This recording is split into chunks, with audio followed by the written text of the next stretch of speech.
చట్టానికి న్యాయానికి ధర్మానికి కనిపించే మూడు సింహాలు ప్రతీకలైతే కనిపించని ఆ నాలుగో సింహమేరా పోలీస్. ఇది ఓ సినిమాలో పోలీసు గొప్పతనాన్ని చెప్పే పవర్ఫుల్ డైలాగ్. కానీ ఏపీలో కనిపించని ఆ నాలుగో సింహం నిజంగానే కనిపించకుండా పోయింది. కొత్త చట్టాల అమలులో రాష్ట్రాలు కేంద్రపాలిత ప్రాంతాలకు కేంద్ర ప్రభుత్వం ర్యాంకింగ్స్ ఇస్తే అందులో మన ఏపీ నాలుగో సింహం కనిపించకుండా పోయింది. కేంద్రం జాబితాలో కనిపించకుండా పోయిన ఆ నాలుగో సింహాన్ని భూతద్దం పెట్టి వెతకగా ఆఖరి స్థానంలో చిట్ట చివరన 36వ స్థానంలో తలదించుకొని అవమాన భారంతో కనిపించింది. రాష్ట్ర పోలీసు వ్యవస్థకు ఈ పరిస్థితి ఎందుకు దాపురించింది? గర్వంగా తలెత్తుకుని నిలబడాల్సిన ఈ నాలుగో సింహం కేంద్ర జాబితాలో సిగ్గుతో తలదించుకుని ఎందుకు నిలబడాల్సి వచ్చింది? ఈ పరిస్థితికి కారణం ఎవరు? మన చట్టాలకు శాల్యూట్ కొట్టాల్సిన పోలీసులు రెడ్ బుక్ కు శాల్యూట్ కొట్టడం వల్లే ఈ పరిస్థితి ఏర్పడిందా? రెడ్ బుక్ రాజ్యాంగం, అధికార దుర్వినియోగం, రాజకీయ కక్ష సాధింపులు వెరసి చంద్రబాబు సర్కార్ రాజకీయ పాలనా ఫలితాలు ఎలా ఉన్నాయో, కేంద్రం విడుదల చేసిన జాబితాలో మన రాష్ట్ర పోలీసు వ్యవస్థ ఎక్కడుందో ఒక్కసారి స్క్రీన్ పైన చూద్దాం.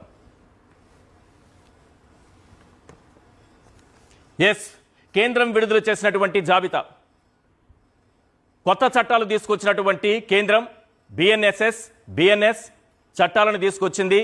ఐపీసీ, సిఆర్పిసి స్థానంలో ఆ చట్టాల అమలులో కొన్ని మార్గదర్శకాలు నిర్దేశించింది. ఆ మార్గదర్శకాల ప్రకారం ఏ రాష్ట్రం ఏ రకంగా వాటిని ఫాలో అవుతోంది, ఎంత చక్కగా మన పోలీసు వ్యవస్థ పనిచేస్తోంది అన్నదానికి కొన్ని పాయింట్లు ఇచ్చింది.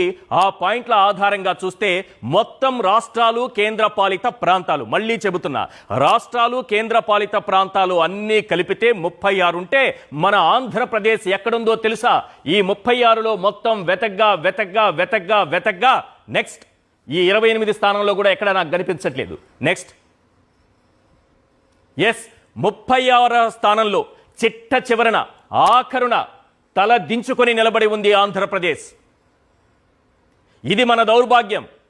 ఏపీ పోలీసు వ్యవస్థ పనితీరుకు కేంద్రం ఇచ్చినటువంటి, కేంద్ర హోంశాఖ ఇచ్చినటువంటి ర్యాంకింగ్స్ లో మన రాష్ట్రం ఎక్కడుందయ్యా అంటే 36వ స్థానంలో చిట్ట చివరన ఆఖరణ తలదించుకుని అవమాన భారంతో నిలబడింది. 100 పాయింట్లకు గాను మనం సాధించిన పాయింట్లు కేవలం 16.7 పాయింట్లు మాత్రమే. క్లియర్గా చూడండి ఒకసారి.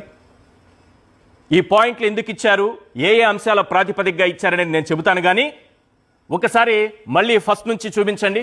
మొదట్లో ఉన్నది అసోం, ఉంది. రెండవది హర్యానా ఉంది. 3 సిక్కిం ఉంది. 4వ స్థానంలో ఉన్నది చూడండి ఒక్కసారి జమ్మూ అండ్ కాశ్మీర్. ఎప్పుడూ ఉగ్రవాద కార్యకలాపాలతో అట్టుడికేటటువంటి జమ్మూ కాశ్మీర్లో పోలీసు వ్యవస్థ పనితీరుకి 59 పాయింట్లు లభించాయి. అది 4వ స్థానంలో ఉంది. మన ఆంధ్రప్రదేశ్ ఎక్కడుంది? చిట్ట చివర నిలబడింది సార్. జమ్మూ కాశ్మీర్ కూడా 4వ స్థానాన్ని సంపాదించుకోగలిగింది. ఇంకా చెప్తాను చూడండి. బీహార్ గురించి మాట్లాడుకుంటాం మనం. బీహార్ గురించి చెబుతారు. ఏ రాష్ట్రంలో ఎలాంటి దౌర్భాగ్య పరిస్థితులున్నా ఇది బీహార్ను తలపిస్తోందని. కానీ అదే బీహార్ ఈరోజు 15వ స్థానంలో 47 పాయింట్లతో సగర్వంగా నిలబడగలిగింది. బీహార్ కూడా తలెత్తుకుని నిలబడింది. ఇంకా మీకు చెప్తాను చూడండి. అరుణాచల్ ప్రదేశ్ ఒక్కసారి చూడండి.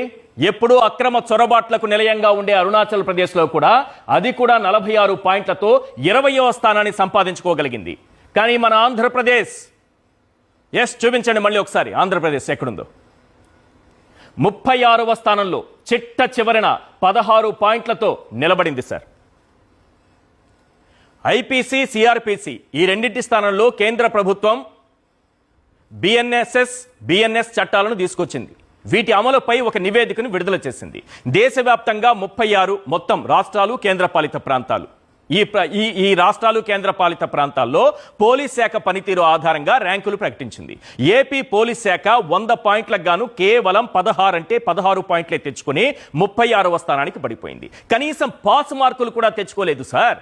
పరిపాలనా సంస్కరణలకు 20%, నిర్వహణ పరమైన సమర్థతకు 45%, సమాచార సాంకేతికత అమలుకు 25%, పోలీసు, వైద్య, ఆరోగ్య, న్యాయ శాఖల మధ్య సమన్వయానికి 10%. అంటే మొత్తం 100 పాయింట్లు అనుకోండి.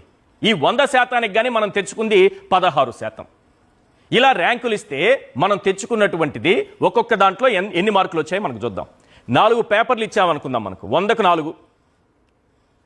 పరిపాలనా సంస్కరణలు 20 మార్కులు కనుక్కుందాం సింపుల్గా. నిర్వహణ సమర్థత 45 మార్కులు. సమాచార సాంకేతిక 25 మార్కులు. ఇటు చూస్తే పోలీసు, వైద్య, ఆరోగ్య, న్యాయ శాఖల మధ్య సమన్వయం 10 మార్కులు. మొత్తం కలిపితే 100 మార్కులకి ఇక్కడ టెస్ట్ పెడితే మనకు పరిపాలనా సంస్కరణల్లో 8.77% మనం సాధించాము. ఇక నిర్వహణ సమర్థత 45%కి కానీ మనకు వచ్చింది 7.93%.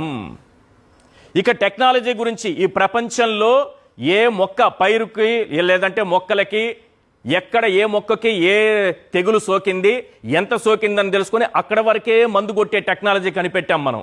కానీ మన దరిద్రం ఏందో, పోలీస్ శాఖ సమాచార సాంకేతికతలో సాధించినటువంటి శాతం ఎంతో తెలుసా సార్? మార్కులు ఎన్నో తెలుసా సార్? 0. గుండు 0.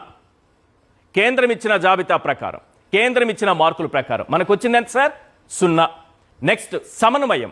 ఒక కేసుకు సంబంధించి సమన్వయం, పోలీసు, వైద్య, ఆరోగ్య, న్యాయ శాఖల సమన్వయం 10 మార్కులకు గాను అంటే 10% ఇస్తే మనకు వచ్చింది ఎంతో తెలుసా సార్? 0. వీటిలో పాలనా సంస్కరణలు ఏంటి? పాలనా సంస్కరణలు మీకు అనుమానం రావచ్చు కదా. ఏదైనా నేరం జరిగితే దర్యాప్తు అధికారి సంఘటనా స్థలానికి చేరుకొని స్కెచ్ వేయించడంలో ఫోటో తీసి కేస్ డైరీ ఫైల్లో నమోదు చేశారు. దీంట్లో లొసుగులు ఉన్నాయని కేంద్ర ప్రభుత్వం ఏం చెప్పిందంటే, స్కెచ్ వేస్తున్నప్పుడు వీడియో తీయాలని, ఆ వీడియోని వెంటనే నేరుగా CD ఫైల్లో అప్లోడ్ చేయాలని చెప్పింది. ఇందుకు ఏం చేసిందంటే, అందరికీ ఈ CD ఫైల్లో అప్లోడ్ చేయడానికి తప్పనిసరిగా ట్యాబులు ఇవ్వాలని చెప్పింది. మన ప్రభుత్వం ఏం చేసింది తెలుసా? చంద్రబాబు నాయుడు గారి ప్రభుత్వం పోలీస్ స్టేషన్ ఇచ్చింది. ఎన్ని నేరాలు జరుగుతున్నాయి, ఎన్ని కేసులు వస్తున్నాయి, వాటిని కేవలం ఒకటి ఇస్తే అప్లోడ్ అయ్యేది ఎప్పుడు? అందుకు మనకు 7.77% మార్కులు పడ్డాయి సార్. 1వ పేపర్ అయిపోయింది. 2వ పేపర్ నిర్వహణ సమర్థత. ఇందుకే కేంద్ర ప్రభుత్వం ఆధునిక సాంకేతిక పరిజ్ఞానాన్ని సద్వినియోగం చేసుకునేందుకు పోలీస్ అధికారులకు, సిబ్బందికి తగిన శిక్షణ ఇవ్వాలని ఫోరెన్సిక్